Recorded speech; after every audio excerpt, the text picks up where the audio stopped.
कटाची आमटी सगळेच करतात, पण ही एक खास पद्धत आहे जी शेवटपर्यंत पाहिल्याशिवाय तुम्हाला कळणार नाही. आज आपण बनवणार आहोत अशी कटाची आमटी की एकदा चाखली की भाकरीचा तुकडा वाढतच जाईल. ही कटाची आमटी माझ्या आजीची पारंपरिक रेसिपी आहे जी आजही आमच्या घरात तशीच केली जाते. या आमटीत शेवटी एक खास तडका आहे जो चव पूर्ण बदलून टाकतो, तो चुकवू नका. नमस्कार मंडळी, आज आपण बघणार आहोत अस्सल घरगुती कटाची आमटी. साधी दिसणारी पण चवीला एकदम झणझणीत. शेवटपर्यंत व्हिडिओ पहा, कारण शेवटी मी एक खास टिप देणार आहे ज्यामुळे आमटी कधीही फसणार नाही. व्हिडिओ आवडला तर लाईक करा आणि अशीच पारंपरिक रेसिपी पाहण्यासाठी चॅनलला सबस्क्राईब करा. चला तर मग व्हिडिओला सुरुवात करूयात. तर हाय हॅलो नमस्कार, मी क्रांती आणि क्रांतीवीर ब्लॉगमध्ये तुम्हा सर्वांचे खूप खूप स्वागत करते. तर आमटी आज आपण बनवणार आहोत अस्सल घरगुती कटाची आमटी जी भाकरी, भात किंवा चपातीसोबत एकदम परफेक्ट लागते. ही रेसिपी खूप सोपी आहे, साहित्य कमी आहे आणि चव मात्र एकदम झणझणीत. व्हिडिओ आवडला तर लाईक करायला अजिबात विसरू नका. हा आहे मटणाचा कट. बरेच जण कट फेकून देतात, पण हाच कट योग्य पद्धतीने वापरला तर आमटीला जबरदस्त चव येते. कट नीट स्वच्छ करून घेतला आहे आणि थोडा वेळ उकळून घेतल्यामुळे त्याचा वासही जातो आणि आमटी चांगली होते. चला तर मग व्हिडिओ सुरू करूया. मी पहिल्यांदा खोबरं बारीक कापून खोबरं घेतलं आहे. थोडासा कांदा देखील बारीक कापून घेतला आहे. तुम्हाला टोमॅटो आवडत असेल या आमटीला तर तुम्ही तो देखील घेऊ शकता, पण मला नाही आवडत म्हणून मी नाही घेतला. आणि आता छान असं खोबरं ब्राऊन रंग येईपर्यंत परतवून घेणार आहे आणि सतत हलवत राहायचं आहे, म्हणजे एकाच कडेला करपणार नाही. आणि आपलं खोबरं देखील परतवून झालेलं आहे. आणि आता मी कांदा परतायला टाकणार आहे. कांदा देखील छान परतवून घ्यायचा आहे. एक गोष्ट नेहमी लक्षात ठेवायची, कांदा जेवढा छान परतणार तेवढी आमटीची चव जास्त खुलणार. आणि आता कांदा परतत आला की मग त्यामध्ये घालायचे आहे आपल्याला पांढरे तीळ. कारण पांढरे तीळ जे आहेत ना, तर ते असे जर आपण भाजायला टाकले ना तर ते खूप असे उडून जातात. त्यामुळं नेहमी कांद्यामध्येच पांढरे तीळ घालायचे, म्हणजे कसं ते उडून जाणार नाहीत. आणि तीळ देखील चांगले परतवून घ्यायचे आहेत. आणि कांदा आणि तीळ परतवून झाल्यावर काढून घेऊन मग त्यावर 2 ते 3 चमचे धने देखील घालायचे आहेत. आणि धने छान असे परतवून घ्यायचे आहेत.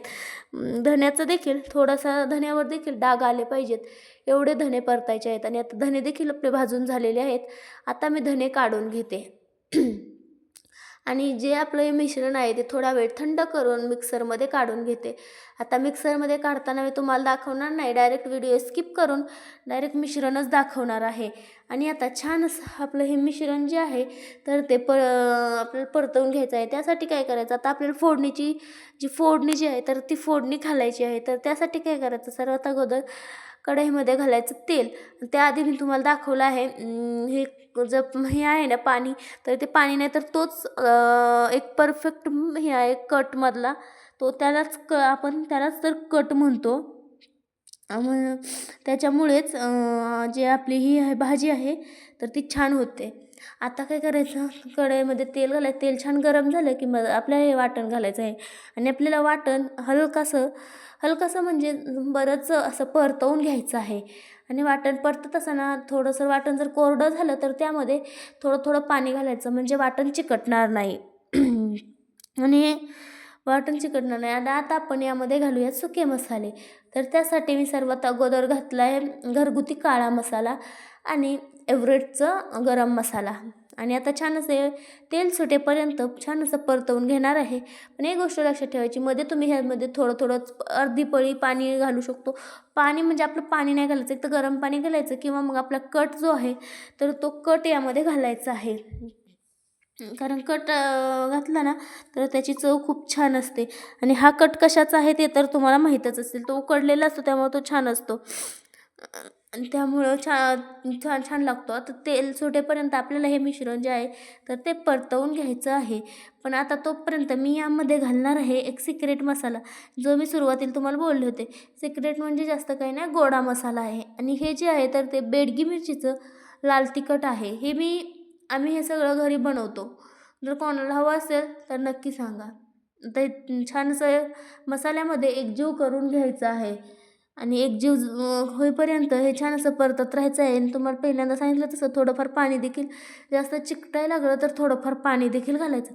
शक्यतो आमच्या या कढईला जास्त चिकटत नाही, पण तुमच्याकडे लोखंडी कढई असेल ना तर ती खूप बेस्ट राहील, कारण लोखंडी कढईमध्ये कधीच काही चिकटत नाही.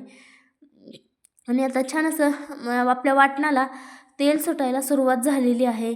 आता मग काय करायचं, आता यात उकडलेला कट घालायचा आणि मसाल्यात नीट परतवून घ्यायचं आहे. जर आपला कट आहे ना तो छान, मी थोडाच घातला आहे, तुम्हाला सुरुवातीलाच म्हणलं ना, जे जर चिकटायला लागलं थोडं थोडं घालायचं, तसं मी थोडाच घातलेला आहे.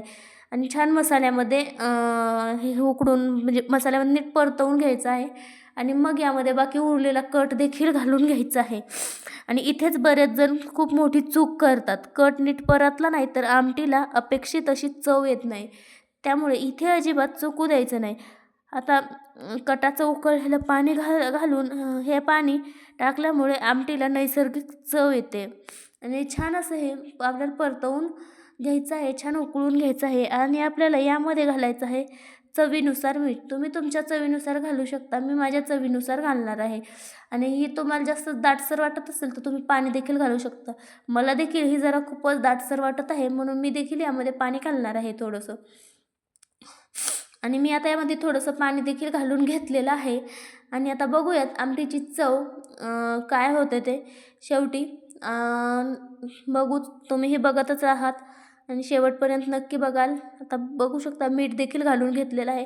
आणि आता मी तुम्ही पाहू शकता आत्ताच अजून तर भाजीला छान भाजीचं एक कट जो आहे तर तो उकळलेला देखील नाही आहे, तरी देखील भाजीला तरी काय भन्नाट आली. आता 10 ते 15 मिनिट झाकण ठेवणार आहे. आणि ते व्हिडिओ माझ्याकडून स्किप झाला, म्हणजे ती क्लिपच मिस झाली. 10-15 मिनटं मी झाकण ठेवलं होतं आणि 10-15 नंतर डायरेक्ट झाकण उघडताना मी तुम्हाला व्हिडिओ दाखवलेला आहे. आणि काय अतिशय भन्नाट झाली आहे. आत्ता सांगणार आहे ती खास टिप जी मी सुरुवातीला सांगितली होती. शेवटी आमटीत थोडासा गोडा मसाला आणि भरपूर अशी कोथिंबीर घालायची. आता कोथिंबीर नव्हती म्हणून मी स्किप केली, पण कोथिंबीर घालायची. यामुळे आमटीला जबरदस्त सुगंध येतो आणि चव एकदम जबरदस्त खुलते. बघा किती छान कटाची आमटी तयार झाली आहे. भाकरी, भात किंवा ज्वारीची भाकरी सोबतही ही आमटी अप्रतिम लागते. जर ही कटाची आमटीची रेसिपी तुम्हाला आवडली असेल तर व्हिडिओला लाईक करा, कमेंटमध्ये नक्की सांगा आणि चॅनलला सबस्क्राईब करायला विसरू नका. आणि तुमच्याकडे नक्की कशी रेसिपी बनवतात ते देखील कमेंट करून सांगा. आणि पुन्हा भेटूयात नवीन आणि सोप्या रेसिपीसोबत. तोपर्यंत बाय बाय आणि खात राहा.